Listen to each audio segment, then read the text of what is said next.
नमो नमः मित्रों, संस्कृत जीवन में आप सभी का स्वागत है। तो हम लोग अपनी साहित्य की कक्षा में उपस्थित हैं, जिसके अंतर्गत नीति शतकम भर्तृहरिकृत जो मुक्तक काव्य है उसका अध्ययन कर रहे हैं। तो अभी तक की कक्षाओं में हम लोगों ने कुल 29 श्लोकों का अध्ययन कर लिया है। आज हम लोग उससे आगे के 30, 31 और 32वें श्लोक के साथ उपस्थित हैं।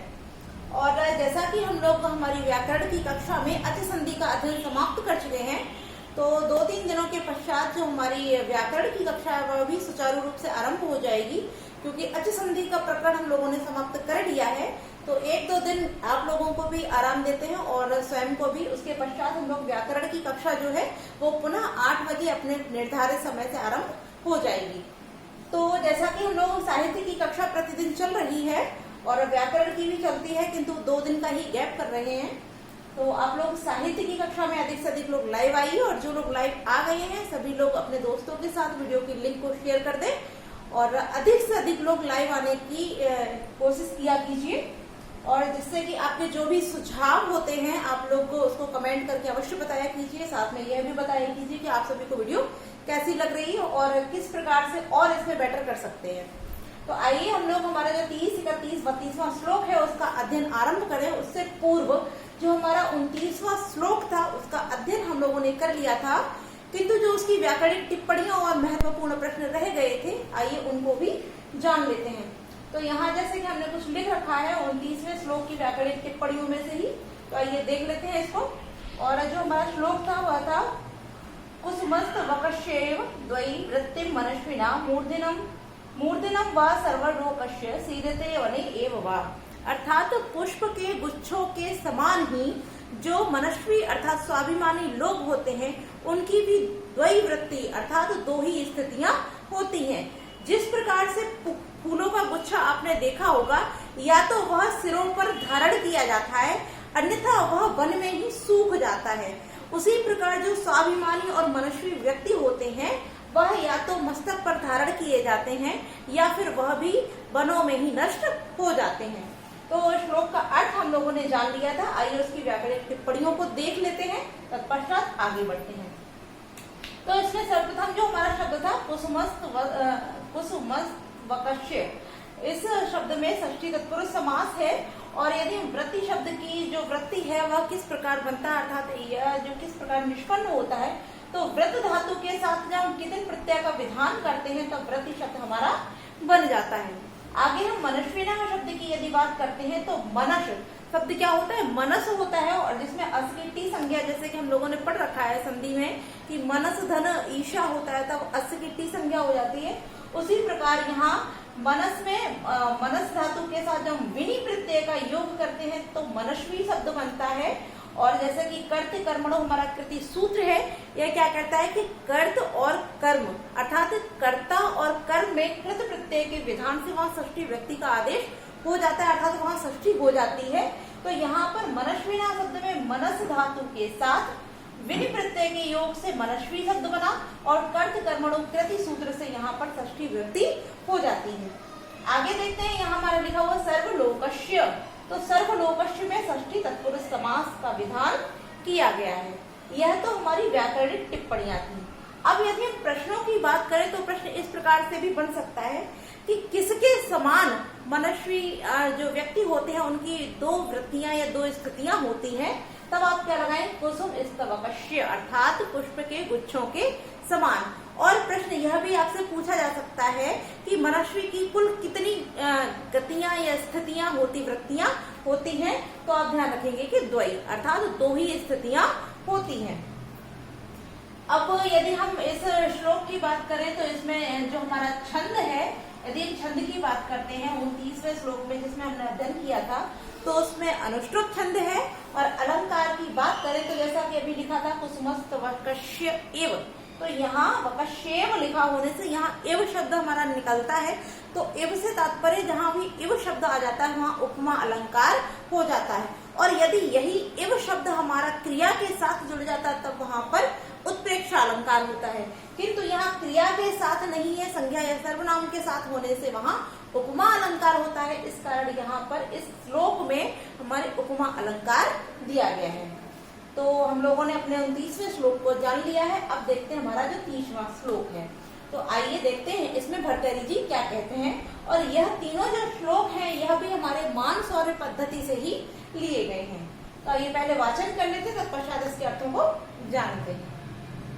तो इसमें हमारे भर्तृहरि जी कहते हैं शंतशेवी बृहस्पति प्रभृत्या संभाविता पंचशा स्थान प्रत्यय विशेष विक्रम रुचि राहुल वैरायते द्वैवैवे ग्रसते दिनेश्वरा निशा प्राणेश्वरो भास्वरो भ्राता पर्वणि पश्य दानव पति शीर्षावशेषाकृति। अब यहाँ हम देखते हैं सर्वप्रथम यहाँ भर्तृहरि जी ने कहना आरंभ किया है। तो यहाँ आप देख रहे हैं कि बृहस्पति प्रभृत्य अर्थात बृहस्पति इत्यादि, प्रभृति माने इत्यादि, कि बृहस्पति इत्यादि या आदि, पंचशा, पंच माने 5, शा माने 6, अर्थात 5, 6, संभाविता उत्तम कोटि के अर्थात श्रेष्ठ। कौन? अब बृहस्पति इत्यादि क्या है? हमारे ग्रह हैं। तो यहाँ ग्रहों के विषय में ही बात की जा रही है कि बृहस्पति आदि 5, 6 अन्य भी श्रेष्ठ, अन्य भी यानी कि दूसरे भी संभाविता श्रेष्ठ ग्रह संति माने हैं कि बृहस्पति इत्यादि 5, 6 अन्य भी श्रेष्ठ ग्रह संति माने हैं। आगे बोल रहे हैं कि विशेष विक्रम रुचि, विशेष विक्रम रुचि, किंतु विशेष पराक्रम में रुचि रखने वाले, अर्थात जो यहाँ तात्पर्य स्वाभिमानी व्यक्तियों से ही है, किंतु यहाँ उदाहरण देते हुए कह रहे हैं कि विशेष पराक्रम में रुचि रखने वाले। अब आगे कहते हैं कि शीर्षावशेष आकृति, आगे बोल रहे हैं कि शीर्षावशेष आकृति, शीर्ष अर्थात सिर, अवशेष माने बचा हुआ, और आकृति यानी कि सिर मात्र बचे हुए, आकृति यानी कि स्वरूप वाले, दानवपति, दानवों के पति स्वामी। कौन? राहुल, ऐसा राहु अर्थात यह राहु के शीश मात्र अवशेष बची हुए स्वरूप यानी आकृति वाले दानवपति, दानवों के स्वामी राहु। तान प्रत्यय, तान माने उनके, किनके? ये जो 5, 6 बृहस्पति आदि जो ग्रह बचे हुए हैं, तान माने उनके प्रति, वैर आयते न, वैर न माने नहीं करते हैं, अर्थात इन ग्रहों के प्रति वैर नहीं करते हैं। कौन? जो दानवपति राहु है वह। क्योंकि जो राहु है आप सभी जानते हैं कि राहु का केवल सिर ही बचा हुआ, जैसा कि हम सभी लोग जानते हैं, हमारी जो कथाएं हैं उनमें बताया गया है कि जब समुद्र मंथन हुआ था उस समय उस मंथन से जो अमृत निकला था, उस अमृत को जो भगवान विष्णु के मोहिनी अवतार होते हैं वह देवताओं में उसका बंटवारा कर रहे होते हैं। जैसा कि बताया गया कि देवताओं और दानवों में समान रूप से बांटने के लिए वहां बिठा देते हैं, किंतु ऐसा कहा गया था कि यदि अगर असुर उस अमृत का पान कर लेंगे तब तो यह इस संपूर्ण पृथ्वी में हाहाकार मचा देंगे। इसलिए उन दानवों को अमृत न दे करके केवल देवताओं को अमृत दिया जा रहा था। तो उस समय राहु ने अपने स्वरूप को देवों के समान बनाकर और देवों की पंक्ति में जाकर बैठ जाते हैं अमृत पान के लिए। और जब मोहिनी अवतार स्वरूप भगवान विष्णु उस राहु को पहचान न पाकर के, क्योंकि वह तो केवल बांटने में लगे हुए थे, तो उस समय वह जब अमृत दे देते हैं तो राहु उस अमृत का जब पान कर लेता है तो भगवान विष्णु अपने स्वयं अर्थात मोहिनी अवतार को त्याग कर अपने विष्णु स्वरूप में आकर के अपने चक्र से, जो कि राहु के कंठ से नीचे अमृत के उतरने से पूर्व ही उसके गले को उसके शरीर से अलग कर देते हैं। तो उसका जो शरीर, क्योंकि उसके मुख से अमृत का पान किया गया था और जो कि कंठ तक ही पहुंचा था, इस कारण उसका जो शरीर होता है वो 2 भागों में बट जाता है। तो ऐसा माना जाता है क्योंकि जब उसका शरीर जो अर्थात उसके सिर को धड़ से अलग कर दिया जाता तो जो सिर वाला भाग है उसी को राहु बोला गया था, वही राहु है। तो यहाँ इसीलिए बोला है कि शीर्ष अवशेष आकृति अर्थात सिर के अवशेष बचे हुए आकृति यानी स्वरूप मात्र वाला वह दानवों का स्वामी, दानवपति अर्थात जो दैत्य है उनका स्वामी राहु। इन 5-6 जो बृहस्पति आदि 5-6 ग्रह है, इनके प्रति न वैरायते, न माने नहीं, वैरायते माने वैर करता है, अर्थात इन ग्रहों के प्रति वह वैर नहीं रखता है। आगे कहते हैं किंतु, यहाँ आगे बताते हैं किंतु भास्वरु, भास्वरु अर्थात प्रकाश से युक्त, दो दो एव, यहाँ जब हम संधि करेंगे तो दो धन एव हो जाएगा, तो दो अर्थात दो, कि भास्वरु प्रकाश से युक्त, दिनेश्वर, दिन का ईश्वर, दिन का ईश्वर कौन होता है? सूर्य, के सूर्य, और निशा प्राणेश्वरो, और जो निशा के प्राण ईश्वर हैं अर्थात रात्रि के जो प्राण ईश्वर हैं कौन है? चंद्रमा। कि ऐसे दो ग्रह जो प्रकाश से युक्त है, यदि हम सूर्य की बात करें तो वह भी अत्यधिक प्रकाशमान है, उसके समक्ष कोई भी अर्थात उसके समान कोई अन्य भी प्रकाश से युक्त ग्रह नहीं है। उसी प्रकार यदि हम चंद्रमा की बात करते हैं तो वह भी अत्यधिक प्रकाश से युक्त होता है। कि दिनों के स्वामी अर्थात सूर्य और निशा के प्राण ईश्वर अर्थात चंद्रमा भास्वरूप प्रकाश से युक्त, दो एव, इन दोनों अर्थात प्रकाश से युक्त सूर्य और चंद्रमा, इन दोनों को ही पर्वणि, पर्व के दिन ही, पर्वणि पर्व एव माने ही, पर्व के दिन ही, ग्रसते माने ग्रसता है, भ्रातृ पश्य, हे भाई देखो। तो यहाँ भर्तृहरि कहते हैं कि हे भाई, भ्राता माने हे भाई, क्योंकि यहाँ संबोधन करके कहा गया है भ्रातृ अर्थात भाई, पश्य माने देखो, कि जो बृहस्पति इत्यादि 5-6 अन्य भी उत्तम कोटि के अर्थात श्रेष्ठ ग्रह हैं, किंतु विशेष पराक्रम में रुचि रखने वाले, सिर मात्र बचे हुए स्वरूप यानी आकृति वाले दानवपति, दानवों के स्वामी जो राहु हैं, वह तान माने उनके, किनके? इन 5-6 ग्रहों के प्रति न वैरायते, वैर नहीं करते हैं। यह इन ग्रहों के प्रति वैर नहीं करते हैं, और क्या करते हैं? कि भास्वरूप जो प्रकाश से युक्त दिनों के स्वामी अर्थात सूर्य और निशा प्राणेश्वर, रात के प्राण के ईश्वर अर्थात रजनी के प्राण ईश्वर चंद्रमा के द्वावैव, इन दोनों को ही पर्वणि, पर्व के दिन ही।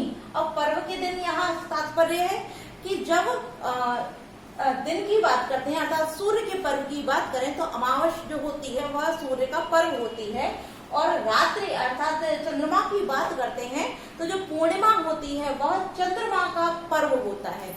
तो कि इन दोनों को अमावस्या और पंद्रमा के दिन ही ग्रसते माने ग्रसते हैं, अर्थात इनको ग्रसते हैं, ग्रहण लगाते हैं।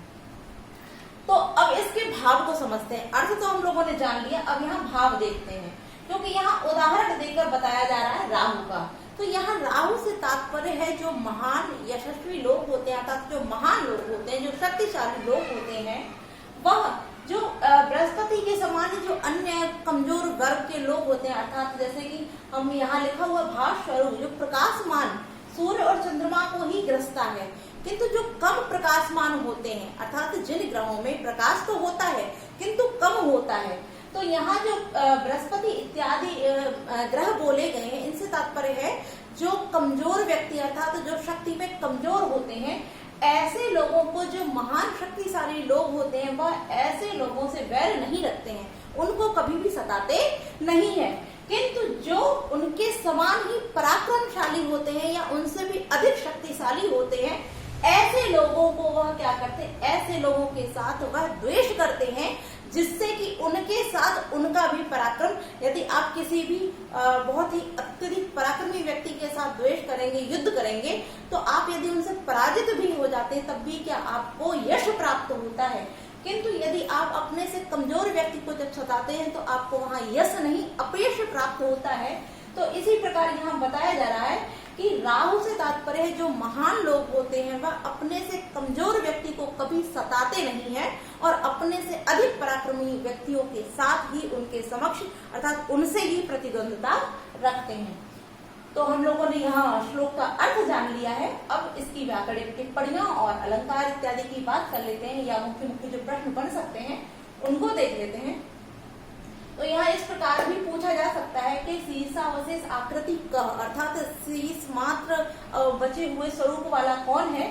तो यहाँ आपका जो उत्तर है वो क्या हो जाएगा, राहु। अर्थात जो राहु है वही शीर्ष मात्र अर्थात शीर्ष अवशेष मात्र है। और यदि पूछा जाए कि वह सूर्य और चंद्रमा को कब ग्रसता है, तो उनके पर्व के दिन ही वह सूर्य और चंद्रमा को ग्रसता है। और उनका पर्व जो है वो कौन से होते हैं, यदि सूर्य की बात करें तो अमावस्या, और चंद्रमा की बात करते हैं तो जो पूर्णिमा होती है वह दोनों ही इनके पर्व होते हैं। तो अब इसकी व्याकरणिक टिप्पणियों को देखते हैं। यहाँ सबसे पहले लिखा हुआ है संति अन्य अपि। यहाँ संति धन अन्य करेंगे तब यहाँ यड़ संधि हो जाएगी, और अन्य धन अपि तब यहाँ पूर्व रूप संधि का विधान हो जाएगा। आगे देखते हैं कि बृहस्पति, यदि हम केवल बृहस्पति शब्द की बात करते हैं तब यहाँ षष्ठी तत्पुरुष समास हो जाता है। किंतु यदि हम बृहस्पति प्रवृत्तिया कर पूरे शब्द का अर्थ देखें, शब्द में समास देखेंगे, तब यहाँ बहुब्रीहि समास का विधान हो जाता है। अब आगे बढ़ते हैं। यहाँ लिखा हुआ हमारा संभावितः। तो सम उपसर्ग पूर्वक भू धातु के साथ जब हम निच और कित प्रत्यय का विधान करते हैं तब हमारा संभावित शब्द बन जाता है, संभावितः। आगे हम देखते हैं पंचशा। यह हमारा शब्द लिखा हुआ पंचशा। तो यहाँ जैसे द्वित्रा होता है उसी प्रकार से यहाँ पंचशा में भी बहुब्रीहि समास का विधान किया गया है। और आगे हमने देखा कि तान प्रति, यहाँ प्रति की योग में द्वितीय विभक्ति हो जाती है। आगे विशेष विक्रम रुचि राहुन आप यहाँ देख रहे हैं, तो रुचि लिखा हुआ है, जबकि शब्द होता है रुचि। तो रुचि ही धन राहु होने से यहाँ रोरी विसर्ग को रा आदेशित होकर रोरी शब्द से उस रा का लोप होता है, और ढलोपे पूर्वश दीर्घ अड़ जो सूत्र है उससे क्या हो जाता है, पूर्व वाले अड़ को दीर्घ होकर के यहाँ रुचि शब्द हो जाता है, अर्थात रुचि राहुन हो जाता है। अब हम बात करते हैं वैरायते शब्द जो हमारा लिखा हुआ है। यदि हम वैरायते शब्द की बात करते हैं तो यहाँ पर वैर शब्द के साथ क्यय प्रत्यय के विधान से वैरायते शब्द बनता है। किंतु वैरायते शब्द जो बनेगा वो आत्मनेपदी लट लकार प्रथम पुरुष एक वचन में, वैर धातु के साथ क्यय प्रत्यय लट लकार प्रथम पुरुष एक वचन आत्मनेपदी में वैरायते शब्द हमारा बन जाता है। आगे देखते हैं दो धन एव। तो द्वावेव लिखा हुआ यहाँ अयादि संधि हो जाएगी एचो एवायावा सूत्र से।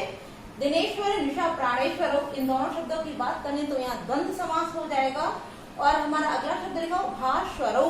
तो यहाँ भास धातु के साथ जब वर्ज प्रत्यय का विधान करते हैं तो भास्वर शब्द बन जाता है।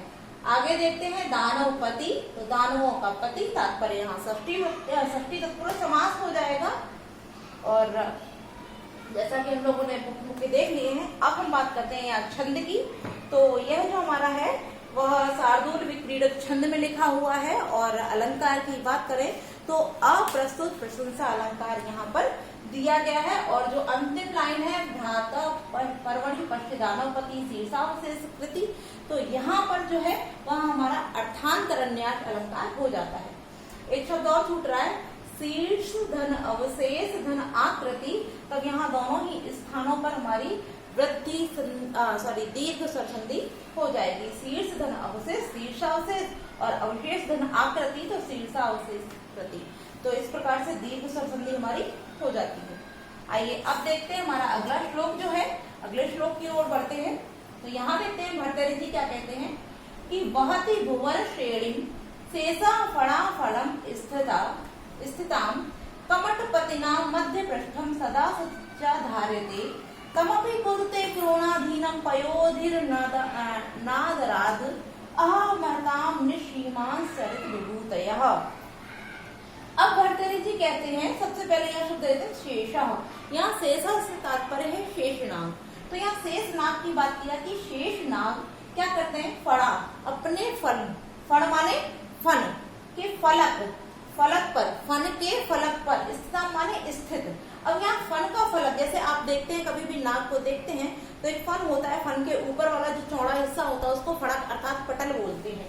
तो यहाँ उसी स्थान की बात कर रहे हैं कि शेषनाग अपने फन के फलक अर्थात पटल पर स्थित माने स्थित भुवन श्रेणी, भुवनों की श्रेणी को बहुत ही माने धारण करते हैं। अब भुवनों की श्रेणी, तो यहाँ पर कुल 14 भुवनों की बात की जा रही है, जिसमें पाताल लोक और पृथ्वी लोक से संबंधित जितने भी लोक हैं वह सभी 14 लोकों की बात की जा रही है कि जो शेषनाग है वह अपने फन के फलक यानी पटल पर स्थित 14 भवनों को वहति माने धारण करते हैं। आगे कह रहे हैं कि कमठपति नाम, और कमठपतिना तात्पर्य कच्छप राज अर्थात कछुओं में भी जो श्रेष्ठ है, ऐसे श्रेष्ठ कच्छप राज। मध्य पृष्ठम, पीठ पृष्ठ माने पीठ के मध्य माने बीच में, सदा माने सदैव ही, च माने और, धारते माने धारण करते हैं, सा माने उनको, किसको, शेष को। और शेष सहित तात्पर्य जिस शेष नाग ने अपने फन के पटल पर स्थित 14 लोकों को धारण कर रखा है, ऐसे सामान्य ऐसे शेष नाग को कछुआ से कच्छप श्रेष्ठ अपनी पीठ के मध्य भाग में सदैव ही धारण करते हैं, धारते माने धारण करते हैं। आगे कहते हैं कि तमप पुरते क्रोणाधीन पयोधिर अनादरात, अर्थात तमपि, तम माने उनको, अपि माने भी, उनको भी, इसको भी, कछुए को भी, यहाँ कछुए के लिए बोला जा रहा है कि उनको भी पयोधि, पयोधि माने समुद्र, कि जो समुद्र है वह अनादरात बिना किसी परिश्रम के ही क्रोणाधीन, क्रोण माने होता है अंक अर्थात गोद, कि अपनी गोद में अधीन धारण पूर्ते माने करते हैं, कि जो समुद्र है वह क्या करता है, तमपि उस कछुए को भी बिना परिश्रम के ही अपनी क्रोण अर्थात गोद में धारण करता है। तो यहाँ 3 प्रकार बता दिए गए। सर्वप्रथम क्या बताया कि जो शेषनाग है वह अपने फन के पटल पर स्थित 14 लोकों को धारण करते हैं, अर्थात जिस पृथ्वी का ही इतना अधिक भार है उस पृथ्वी के साथ साथ अन्य 13 और लोकों सहित कुल 14 लोकों की श्रेणी को शेषनाग अपने फन पटल पर धारण करते हैं। और ऐसे शेषनाग सहित जिनके ऊपर स्वयं में ही 14 लोकों का भार है, और शेष सहित सा माने इनको, किनको, जिन्होंने 14 लोकों के भार को स्वयं पहले से ही धारण कर रखा है, ऐसे शेष को कच्छप राज जो कछुआ श्रेष्ठ है वह अपनी पीठ के मध्य भाग पर सदैव ही धारण करते हैं। आगे कह रहे हैं कि उन कछुए को भी, अब देखिए पहले तो शेष ने स्वयं 14 लोकों को धारण कर रखा है, ऐसे 14 लोकों सहित शेष नाग को भी कौन धारण कर रखा है, कछुए ने अपनी मध्य पीठ पे, ठीक है। और अब क्योंकि 14 लोक यह, फिर शेष नाग, फिर कछुआ, इन सभी को तमपि, इन सभी को पयोधि, इस समुद्र ने अनादरात बिना परिश्रम के ही क्रोणाधीन अपनी गोद में धारण पूर्ते माने कर रखा है, और समुद्र ने भी बिना परिश्रम के ही इन सभी को अपनी गोद में धारण कर रखा है। आगे कह रहे हैं कि आश्चर्य है महता महान लोगों की चरित्र विभूतया, चरित्रों की विभूति निश्सीमान अर्थात अपरिमित, जिसकी कोई सीमा नहीं है, असीम होती है। तो भर्तृहरि जी कहते हैं कि जो महान लोग होते हैं, महान व्यक्ति होते हैं, इनके चरित्रों की तो कोई सीमा है ही नहीं। यह ऐसे ऐसे महान कार्य करते हैं जिसकी कोई सीमा नहीं हो, यह असीम है। इसी प्रकार से बता रहे हैं कि पहले तो शेष ने स्वयं ही 14 लोकों का भार धारण किया है, और शेष सहित कच्छप राज ने, क्योंकि जैसा हम लोग समुद्र मंथन की बात करते हैं तो हम सभी जानते हैं कि जब समुद्र मंथन होता है तो सुमेरु पर्वत के साथ साथ शेष नाग सहित सभी अर्थात लोगों के साथ कच्छप राज सभी को अपनी पीठ पर धारण कर लेते हैं, और वह कच्छप राज भी कहाँ स्थित होते हैं, समुद्र के बीच में। तो इसीलिए कहा गया है कि पहले तो शेष ने 14 भुवनों का भार स्वयं धारण कर रखा है, और उसके बाद उन शेष सहित 14 भवनों के भार सहित कछुए ने उन शेष को अपने बीच पीठ पर धारण कर रखा है। और इतने भारों के सहित इस कच्छप राज को भी समुद्र ने बिना किसी परिश्रम के ही अपनी गोद में धारण कर रखा, अपनी गोद में आश्रय दे रखा है। इसलिए आश्चर्य है कि जो महान व्यक्ति होते हैं उनकी चरित्र की विभूतियां जो होती हैं वह असीम होती हैं, जिसकी कोई सीमा नहीं होती है। तो हम लोगों ने अर्थ देख लिया है। अब देखिए, आइए देखते हैं इसकी व्याकरणिक टिप्पणियां या प्रश्न देख लेते हैं। तो सर्वप्रथम यहाँ प्रश्न इस प्रकार भी बन सकता है कि शेषा अपने शेष नाग ने अपने फण फलक पर कितने लोगों को धारण कर रखा है। तो भुवन श्रेणी में जो श्रेणी की बात करते हैं तो इसमें कुल 14 लोग अर्थात 14 भुवनों की बात आ जाती है। और यदि आप 14 भुवनों को जानना चाहें तो आप लिखना चाहें उनको भी लिख सकते हैं। तो जिसमें हम यदि 14 लोगों की बात करते हैं तो सर्वप्रथम यदि हम अर्थात जो हमारे तल हैं उनकी बात करते हैं तो जिसमें तल, अतल, वितल, सुतल, तलातल, महातल और पाताल सहित कुल 7 तल हो जाते हैं। और उसके बाद यदि ऊपरी लोकों की बात करते हैं तो भू, भुवा, स्व, मह, जन, तप, सत्य सहित कुल 14 लोक हो जाते हैं जिनको की शेष नाग ने अपने फण पर धारण कर रखा है। तो पहला प्रश्न यही बन गया कि शेष ने अपने फण फलक पर कितने लोगों को स्थित कर रखा है। तो कुल 14 लोगों को कर रखा है। और यदि बात करते हैं कि कमटपति नाम शेष सहित इन सभी लोगों के भार को कहाँ स्थित करते हैं तो मध्य पृष्ठ पर करते हैं। और जो समुद्र है वह कहाँ करते हैं तो क्रोधाधीन करते हैं। तो इस प्रकार से यहाँ प्रश्न बन जाते हैं। अब हम व्याकरणिक टिप्पणियों को देख लेते हैं। तो यहाँ सर्वप्रथम लिखा हुआ हमारा भुवन श्रेणी, यहाँ लिखा हुआ हमारा भुवन श्रेणी। तो भुवन श्रेणी में यहाँ षष्ठी तत्पुरुष समास हो जाएगा। और आगे देखते हैं यहाँ क्रोणाधीन, तो क्रोणाधीन में सप्तमी तत्पुरुष समास हो जाता है। कमटपति नाम में पुनः षष्ठी तत्पुरुष समास हो जाएगा। और यदि हम बात करते हैं निश्चीमान की तो निश्चीमान जो है उसमें प्रादि बहुब्रीहि समास हो जाता है, प्रादि बहुब्रीहि समास हो जाता है। और अनादरात जो शब्द लिखा हुआ न आदरात अर्थात अनादरात यहाँ नए तत्पुरुष समास हो जाएगा। अब हम यदि बात करें यहाँ पर संधियों की तो हम देखते हैं यहाँ पर हमारे लिखा पयोधि धन अनादरात, तो यहाँ विसर्ग संधि हो जाएगी। निश्चीमान धनचरित विभूतया यहाँ विसर्ग संधि हो जाएगी। और अब हम देख लेते हैं इसमें छंद। तो यह है हमारा जो श्लोक है,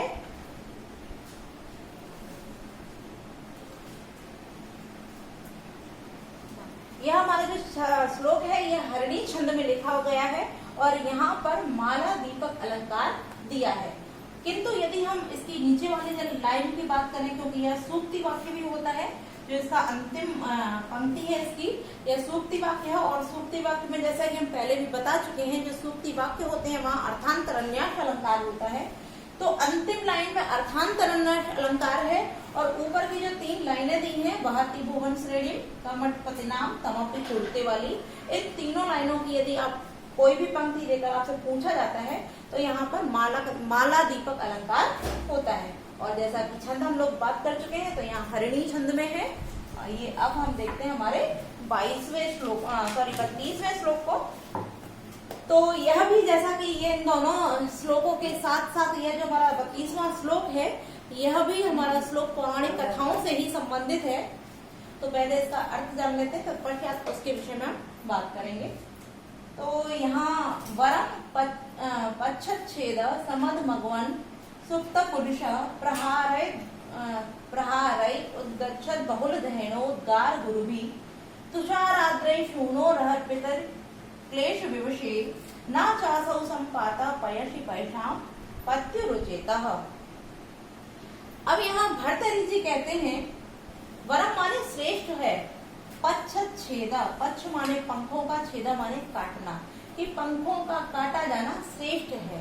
आगे बोले कि समद, मद से युक्त, मघवन इंद्र ने, युक्त अर्थात छोड़ दिया है, पुरुष वज्र का, प्रहार माने प्रहार अर्थात वज्र के प्रहार से, उद उच्च, यहाँ पर हम संधि विच्छेद करेंगे तो उद्धन उच्च हो जाए, उदगच्छ, उद माने ऊपर, गच्छ माने जाती हुई, ऊपर की ओर जाती हुई, बहुल दहनों, अत्यधिक, दहनों माने अग्नि के उद्गार, प्रसरण से, गुरु भी माने असहनीय अर्थात जिस जैसे कि हम किसी में यदि आग जला देते हैं तो आप सभी जानते हैं कि आग की जो लपटें होती हैं वो सदैव ऊपर जाती हैं, कि ऊपर को जाती हुई अत्यधिक अग्नि के प्रसरण से असहनीय, जो समद, मद से युक्त अर्थात गर्व से युक्त, मघवन इंद्र ने युक्त पुलिस प्रहारी, युक्त अर्थात छोड़े गए, पुलिस प्रहारी, पुलिस माने वज्र के प्रहारों से,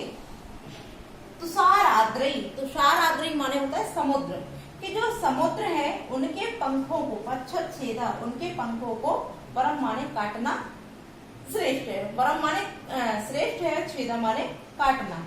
आगे कह रहे हैं कि तुषार आद्रई सूनो अह, तुषार अर्थात समुद्र हिमालय के, सूनो माने पुत्र ने, आह माने दुख है, कि पितरी माने पिता को, क्लेश विषय विषाद ग्रस्त अर्थात विपत्ति में ग्रस्त होते हुए, पयशाम पत्यु, जल के पत्यु माने स्वामी, पयश माने समुद्र में, च असौ, च माने और, असौ माने सुनो, सुनो कौन, पुत्र, उनके पुत्र के, संपाता माने कूद पड़ना, न उचितम, उचित नहीं है। तो इसके अर्थ को पुनः एक काम करते हैं, इसके अर्थ को हम कल की कक्षा में देखेंगे, अच्छे से पूरा नहीं हो पाएगा, इसलिए तो आज हम लोग 30 और 31 ही रखते हैं। इस श्लोक का अर्थ हम कल की कक्षा में पूछ करेंगे। तो आज के लिए इतना ही। आप सभी को वीडियो अच्छी लगे तो वीडियो को लाइक अवश्य कीजिए। नमो नमः मित्रों।